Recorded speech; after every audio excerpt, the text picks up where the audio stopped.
Estamos listos para el Nada Personal que habíamos anunciado. Nos acompaña justamente uno de los afectados por las escuchas telefónicas y seguimientos realizados por el Ejército, el capitán Rafael Harvey. Gracias por acompañarnos, Nada Personal. Gracias. Bienvenido. Quisiera, antes de comenzar con este tema, que me contara un poquito quién es usted, porque usted es parte de una, cuando se dice de la familia militar, su familia lleva 5 generaciones en el Ejército, y no sé si me puede resumir brevemente su currículum. Bueno, sobre lo que usted dice, Mónica, efectivamente son 5 generaciones, todas seguidas, todas continuadas, todos han sido generales de ejército, a excepción de mi padre, que fue coronel, y un bisabuelo que fue comandante en jefe. Y yo he destacado a veces que de ellos, de estas 5 generaciones, ninguno ha sido cuestionado por hechos de corrupción, ni menos por crímenes de lesa humanidad. En cuanto al currículum, bueno, ya cuando llevaba 18 años de servicio, ahora ya tengo 22, no tenía ningún problema hasta antes de la denuncia. Había estado en lista 1, en algunas... Lista 1 es la mejor calificación. La mejor calificación, claro. Había estado en algunas operaciones de paz, como en Bosnia estuve el año 2007, como observador. En Haití. En Haití también estuve un año. Paracaidista también, ¿no? También, intérprete en inglés. Profesor también. Así es. Y estuve en algunos países también, claro, haciendo clases de algunos temas de derecho. Capitán, ¿cuáles fueron sus denuncias y cuándo las realiza? Bueno, la inicial o la principal fue el 10 de julio del 2015, Mónica. Ella da cuenta de una malversación de fondos y estafa, que primero, aquí hay que decir, Mónica, primero yo tuve que representar este tipo de situaciones. No se trata de llegar y denunciar al libre albedrío. Tuve que representarlo, no fui escuchado y solo luego de eso hago esta denuncia de malversación de fondos y estafa contra un coronel, un comandante y un mayor. En Tacna. En el regimiento Tacna en San Bernardo, exacto. ¿Y eso a raíz de qué situación? ¿Qué estaba denunciando en concreto? A raíz de que soldados que entran al servicio militar de manera obligatoria, todos de escasos recursos y familias vulnerables, se les cobró por unos elementos de abrigo que tenía que entregarlos, por supuesto, a la unidad. Y se les cobró, además, de más. O sea, no solo los 2.000 pesos que habría tenido el costo de ellos, sino que 3.000 pesos, lucrando con ellos. ¿No es lo único que usted ha denunciado a lo largo de la historia? No. Luego de esta denuncia, que tuvo consecuencias casi inmediatas y muy notorias, ha habido algunas más que han ido aumentando en gravedad y que están vigentes a la fecha. Por ejemplo, una red de protección a la corrupción. Luego que tuve antecedentes que también los representé, pero no fueron escuchados hasta que las autoridades civiles tomaron en cuenta ello. Esta red de protección a la corrupción da cuenta de militares que han ascendido incluso estando procesados por fraude al fisco, han ascendido estando privados de libertad, en prisión preventiva, en una unidad militar. Da cuenta de eso. El sargento Flavio Águila, por ejemplo, le contó usted que había civiles viviendo en el regimiento sin pagar. Exacto. Eso se representó también al mando de la unidad. No fuimos escuchados. Él era el secretario de la comisión que tenía yo a cargo. Luego lo representé yo a la Junta de Generales del 2015, que la integró también el actual comandante en jefe y el general Nasal, entre otros. Y tampoco, no hubo ni siquiera una respuesta. Luego una investigación por parte de la Contraloría y no ordenó varias irregularidades, ordenó una investigación interna al Ejército y terminó sin responsable. ¿Usted ha denunciado también maltratos? Claro, de superiores a jóvenes, a personas que recién están entrando en el servicio también militar.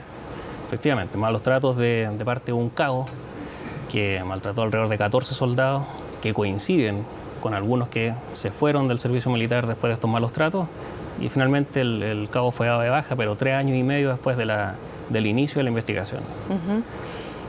¿Cuáles son las consecuencias que usted dice que han tenido para usted estas denuncias, algunas de las cuales efectivamente han sido corroboradas también por Contraloría, otras están todavía siendo investigadas? Sí. Sobre eso, Mónica, bueno, esta denuncia del 10 de julio que fue contra... Del 2015, ¿no? 10 de julio de 2015, contra el coronel Masalleras, fue dirigida al general Nasal. Él recibió la denuncia.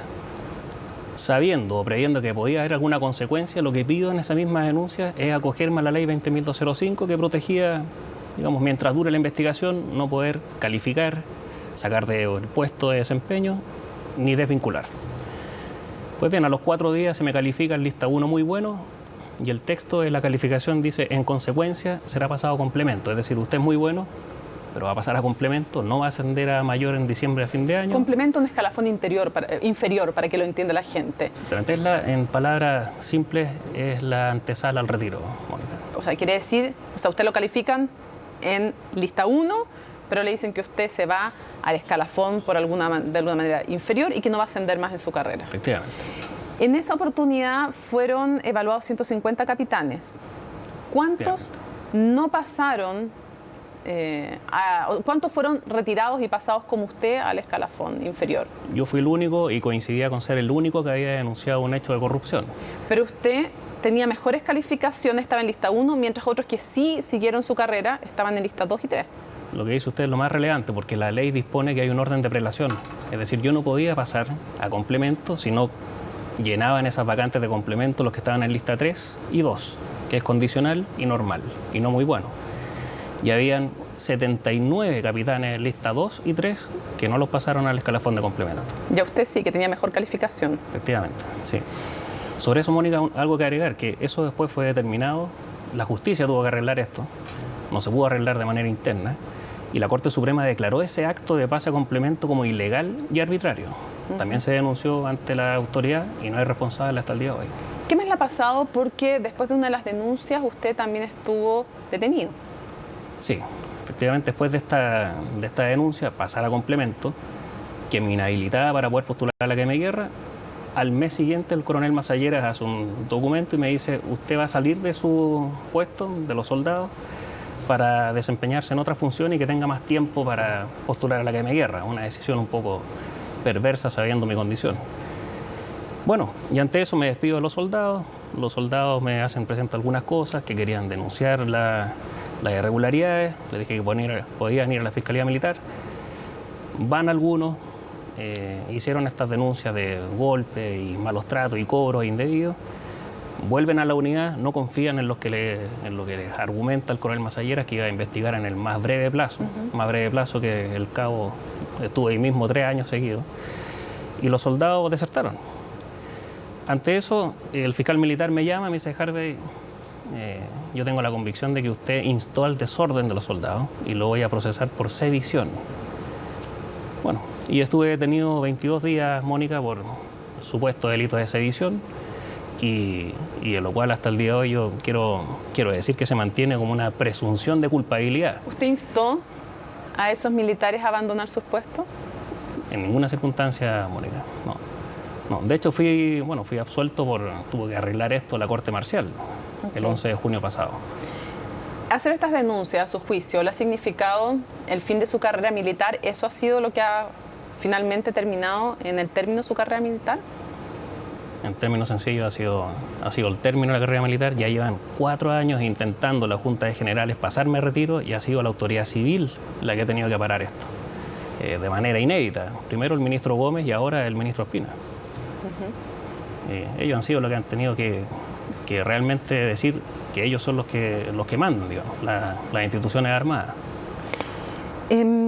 Quiero ir ahora a lo que se conoció, el seguimiento, interceptaciones telefónicas primero hablemos de los que tienen que ver con el mundo militar, porque también un periodista.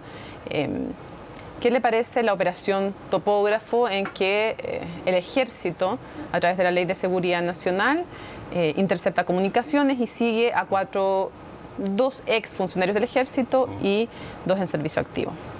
Sí, creo que en lo personal y me imagino que para los otros 3 también, y para qué hablar de don Mauricio, es una tremenda vulneración a las garantías de la inviolabilidad de las comunicaciones. Uno se siente también desprotegido y también se pregunta cuál era el fin de esta escucha, y sobre todo si considera que justo en esas fechas coincidía, en mi caso y al menos en el caso del sargento Tudesca, del cabo primero Tudesca, en que estábamos planificando nuestras defensas. Yo estaba planificando también con mis abogados mi defensa en la sedición, viendo qué otras denuncias se podían interponer o aportar información a estas denuncias. ¿Cuál cree usted que fue el objetivo de este seguimiento, de estas interceptaciones telefónicas? Creo yo que un objetivo tergiversado y solo haberse adelantado a algunas maniobras, digamos, que estábamos intentando hacer con mi defensa para poder salir y demostrar mi inocencia y también poder darle plausibilidad a las denuncias. ¿Ha recibido usted amenaza? No, no, Mónica, directamente no, debo ser sincero, no he recibido amenazas. No. ¿Recibió cuando hizo las denuncias en su momento advertencias de que no las hiciera o que esto iba a tener un costo para usted? Me aconsejaron, pero de buena forma. Me aconsejó un familiar, me dijo, yo creo que con esta denuncia o hacer presente algo así significa el término de la carrera militar. Yo no lo vi de esa forma y bueno, continué y pensé que esto sí podía traer alguna consecuencia positiva, pero no fue así, Mónica. Sí. Ahora, lo más complejo es sobre la escucha y yo diría sobre el espionaje, es que si alguno de los cuatro nos hubiesen encontrado algún tipo de delito, no estaríamos con algún proceso o algo, o estaríamos en la cárcel definitivamente.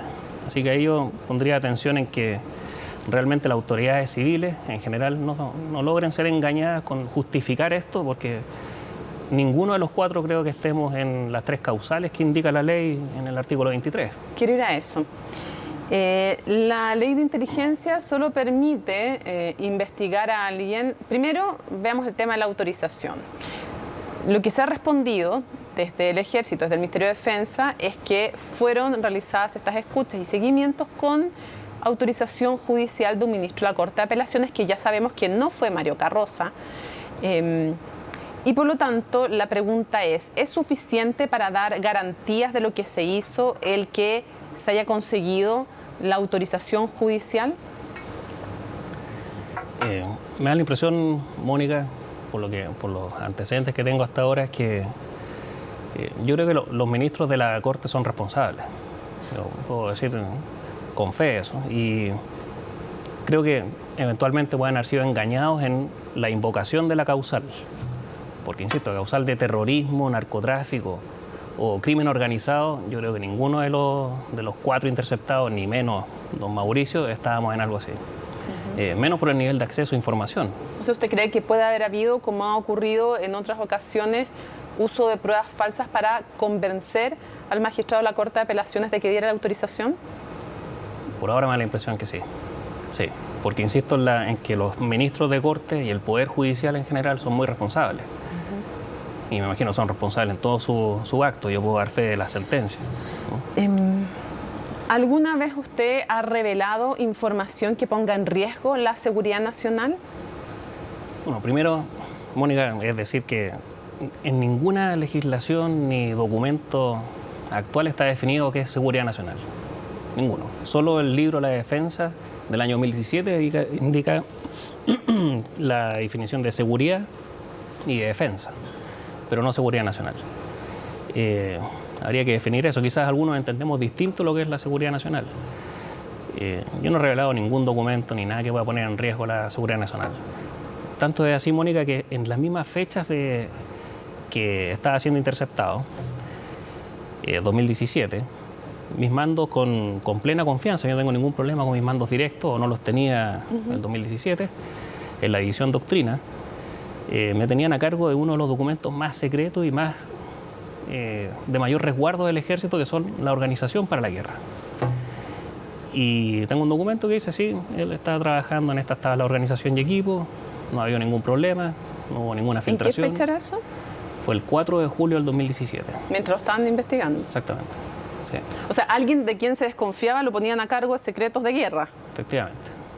Paradójico. Sí, claro, o alguien me comentaba, un militar hoy día, quizás era una medida de contrainteligencia para justamente hacer caer a quien estaba con esa documentación en algún ilícito para entregarlo a usted. Claro, a alguna autoridad. O sea, ¿Qué le parece que se haya investigado también, que se haya interceptado las comunicaciones de un periodista como Mauricio Baibel que investigó temas de corrupción al interior del Ejército? Mire, yo lo dije alguna vez hace mucho tiempo. El comandante en jefe actual ha llamado a cuidar al Ejército. Pero yo creo que, yo no sé a qué se refiere con cuidar al Ejército, pero yo creo que los periodistas, con sus investigaciones, como la de Mauricio Baibel, por ejemplo, han cuidado al Ejército. O sea, sacar todo este tipo de situaciones creo que es cuidarlo. Me parece mal, yo creo que él ha hecho su trabajo. ¿Qué creen que se busca al interceptar a un periodista? ¿Qué señal se da? Es una señal, Mónica, creo yo, errada, y no logro comprender qué señal quieren dar. Quizás un poco de amedrentamiento.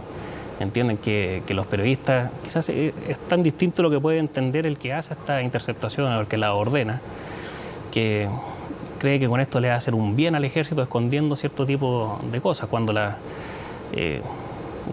buenas acciones o el buen comportamiento o el cuidado de los recursos tiene que venir primero de las autoridades. ¿Usted intentó hacer llegar todos estos antecedentes a quien entonces era comandante en jefe del ejército? Efectivamente, al general Oviedo intenté más de un año hablar con él, incluso más de 10 solicitudes por escrito de hablar con él. Todas fueron denegadas y ya cada denegación de audiencia con el comandante en jefe, mi línea de mando hacia abajo entendió de manera errónea que había una autorización tácita para ejercer acciones en mi contra de distinto tipo, sanciones de distinto tipo u otras, digamos, o continuar con el montaje, la sedición que hicieron. Entonces fue complejo. ¿Qué opinión tiene el actual comandante en jefe? Mire, yo he hablado con él, he tenido audiencia, al menos me dio audiencia, pero hay algo contradictorio en algo que él prometió. Él, el 5 de noviembre del año pasado, cuando estaba en la comisión, exponiendo en la comisión investigadora de la Cámara de Diputados, dijo, bueno, si Harvey sale de esta condición de estar procesado, yo voy a proceder al ascenso de Harvey que correspondía en diciembre del 2015.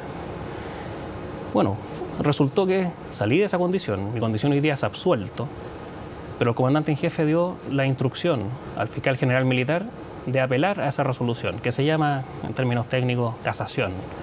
Apeló en vez de cursar el ascenso como había prometido. Exacto. ¿Ha protegido a los denunciantes el actual comandante en jefe del ejército? Mire, mis antecedentes son que hay un documento que dice que él no tiene ninguna medida de protección para los denunciantes. ¿Se siente usted protegido por el comandante en jefe del ejército en calidad de denunciante? Por el comandante en jefe no, por ningún motivo. Él fue el que presidió la junta que me llamó a retiro y participó en las otras. El que me ha protegido es el ministro de Defensa, el ministro Espina. ¿Usted conversó el viernes con el ministro de Defensa? El lunes. Bueno. El lunes. Sí. ¿Con qué impresión quedó? Mire, el ministro, yo tengo que reconocer y agradecer que haya tenido la deferencia de recibirme, sobre todo con la contingencia. Y creo que quedó con la mejor impresión, porque entregamos varios documentos con, no solo yo, sino mi defensa también, y él dijo que los va a analizar, los tiene que ponderar, y efectivamente lo que hay que destacar del ministro Mónica es que él protege a los denunciantes, pero tal como preguntaba usted, digamos, la comandancia en jefe, yo solo puedo decir el hecho de que el comandante en jefe presidió la Junta. Por otro lado, ¿qué le parece que el ministro de Defensa, en la primera declaración que da, diga que se enmarcan dentro del marco legal las escuchas y los seguimientos? Segundo día dice que eso fue lo que le dijo el comandante en jefe, pero que haya dicho eso, ¿qué le parece a usted? Yo creo que él ha confiado en las primeras informaciones que le han dado. ¿Se equivocó al hacerlo? No sé, Mónica, no sé si se habrá equivocado o no, el tiempo nos va a decir, pero creo que confió en las primeras informaciones que le han dado. Pero usted dice que es falso que haya estado involucrado en nada de lo que podría haber justificado que se le escuchara. Entonces quiere decir que no son legales las escuchas. A mi parecer son ilegales. No correspondió hacer escuchas a quienes justamente han denunciado hechos de corrupción, que de hecho no se nos acreditó nada. Derechamente, usted dice, le pregunto, ¿usted cree, se lo pregunto derechamente, ¿usted cree que estos seguimientos, escuchas a los 4 que habían denunciado temas de corrupción fueron justamente por eso, para amedrentarlos, para descubrir que estaban planeando sus defensas? Sin duda, sí, efectivamente. No hay otro motivo. Y usted me dice que la primera vez que habló con la prensa, y la primera vez que habló, nosotros damos los créditos y no hay problema, la primera vez que usted habló con Informe Especial, esto tuvo consecuencias para usted. ¿Cuáles fueron? Efectivamente. Mónica, bueno, hablar con informe especial el 3 de julio del 2016 fue después de haber agotado todas las instancias institucionales, todas, haber pedido audiencia con el comandante en jefe, haber intentado todo, todo. Algunos piensan que un día se levantó Harvey y se enojó y fue a informe especial, no es así. Y la consecuencia es estar conversando con usted hoy día sin uniforme, porque se ha propuesto mi retiro basado esencialmente en que un general aplicó una sanción tan fuerte, disciplinaria, administrativa, que me tiene hoy día en retiro. ¿Qué le dijeron al día siguiente? ¿Qué pasó al día siguiente que usted habló con informe especial? Bueno, al día siguiente, que fue un lunes 4 de julio del 2016, fue un enviado del general Oviedo, que era era un general, el secretario general de general Oviedo, fue con el jefe de comunicaciones, el coronel Lira, a manifestar su molestia con el reportaje a la dirección de Televisión Nacional. Yo pensaba también, así una analogía, podrían haber empleado ese tiempo en recibirme en audiencia, haber solucionado un poco los problemas. No, fueron a manifestar su molestia, quedaron en llevar algunos antecedentes que refutaran lo que se presentó en informe especial, pero como un programa serio no pudieron refutarlo y nunca llevaron antecedentes tampoco. Para ir cerrando, ¿qué le parece que en su institución 2 excomandantes en jefe hayan sido procesados en el marco de la investigación que está haciendo la ministra Romy Rutherford y que hayan más también siendo investigados, más miembros del ejército, algunos también en servicio activo? ¿Qué tan grande es la corrupción al interior del ejército, capitán? Me parece, Mónica, que ellos han dañado la imagen de la institución. A mí a veces se me ha culpado, se me ha imputado que he dañado la imagen, quizás incluso por algunas entrevistas, pero quienes hacen daño no solo a la seguridad nacional, sino a la imagen institucional, creo que son ese tipo de actitudes. Y también muestra un poco cómo se alejan de la realidad institucional. Y aquí, por ejemplo, mientras el general Oviedo, hay algunos antecedentes que muestran que hacía uso deliberado de estos recursos. Bueno, los soldados en las unidades tienen mal a sus carpas o no tienen elementos de abrigo, soldados de escasos recursos. Para cerrar, ¿tiene miedo a represalias después de esta entrevista? Mira, podrían haber represalias, pero tal como lo he afirmado algunas veces, todo lo tengo documentado y creo que mientras esté el ministro atento a lo que está pasando, creo que no deberían haber. ¿Y qué represalias teme usted que pueden haber por venir hoy día a hablar acá? Que se insista, aún de manera más insistente por parte del comandante en jefe, en mi retiro, proponiéndoselo nuevamente al ministro. Y quizás, bueno, algún proceso en la justicia militar que lo ocupan también deliberadamente en la justicia militar para este tipo de represalias. ¿Un sí o un no? ¿Volvería a denunciar lo que denunció? Sí. Nada personal. Gracias. Muchas gracias.